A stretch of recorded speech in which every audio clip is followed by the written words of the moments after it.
Egaan walumaa galatti daballi mindaa haaraa taasifamee wal qabate kaffaltiin harkarra gahuu danda'u meeqa akka ta'e adda baasee isiniif qabadhee dhufeera. Walumaa gala kaffaltiin harka gahuu danda'u mindaa waliigalaarraa murame jechuudha. Hammam akka ta'e tokkoon isaa isiniifan dhiyeessa. Mindaa haaraa bara 2018 fulbaana 2 jalqabe jechuudha. 6,000 kan ta'e 4,880 kan harka gahu yoo ta'u, 6,492, 5,239, 712, 5,618,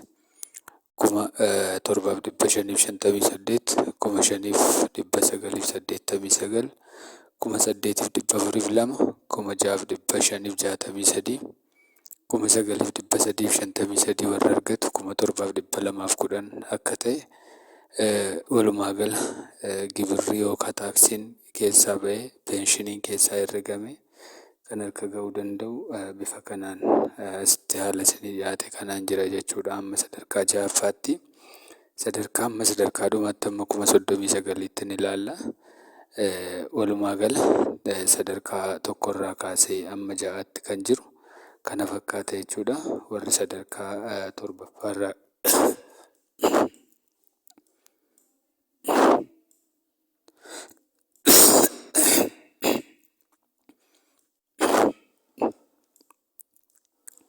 ka'ee jirummoo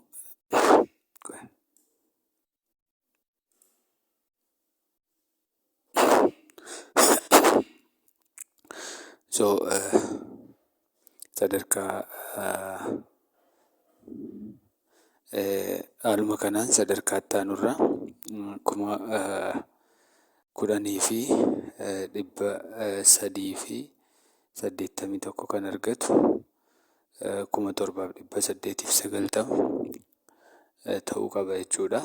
Gibirrii fi peeshiniin irraa murame 11,500 irra warri jiru 8,595 argachuu akka qaban, 2,100 gibira yommuu ta'u 805 peeshiniidha jechuudha. Mindaa 12,386 kan argatu giroosii jechuudha.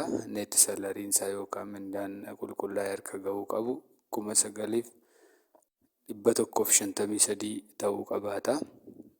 Inni kunis gibirrii fi xorataan peeshiniin irraa murame jechuudha. 13,326 kan argatu gibirrii fi peeshiniin irraa murame 9,745 harka gahuu akka qabu. Akkasumas 14,328 kan argatu gibirrii fi peeshiniin irraa murame 10,360 harka isaarra gahuu qaba jechuudha. Mindaa 15,399 kan argatu 10,981tu harka gahuu qabaata jechuudha. Mindaa haaraa kanaan fulbaana 2018 irraa eegalee kan hojjetamu 18,000 kan argatu 12,652, 16,000 kan argatu 11,634, 20,195 irra kan jiru 13,763, 22,302 irra kan jiru 14,985, 24,613 irra kan jiru 16,325 saantima 54, 27,146 irra kan jiru 17,794 fi 29,809 irra kan jiru mindaan harka gahuu qabu 19,339 ta'uu akka qabudha. 32,663, 20,994 ta'a jechuudha. Walumaa gala hanga xumuraatti akkasittiin kan itti fufu ta'a. Tokkoon hojjetaa kamiyyuu mindaa haaraa kanaan gibirri fooyya'ee haaraan gadi hin buune yoo ta'e haala kaffaltii gibiraa fi peenshinii amma jiruun harka gahuu kan qabu kana fakkaata jechuudha. Haa ta'uyyuu malee mootummaan irra deebiidhaan ilaalee gibira kan fooyyessu yoo ta'e, fakkeenyaaf dura mindaa olaanaan amma 21,294tti kan ture 39,000tti ol siqe waan ta'eef gibirri isaa immoo yookaan dabaluu yookaan hir'achuu danda'a. Mindaa sanaa gadi warri jirus mindaan bakka bakkaa siqeera waan ta'eef gibirri fooyya'uu danda'a waan ta'eef haala kanaan ilaalamee ammaaf haala kanaan hojjetama jechuudha. Yeroo itti aanutti garuu maal akka ta'u wanti haaraan dhufuu akka danda'u in eegama.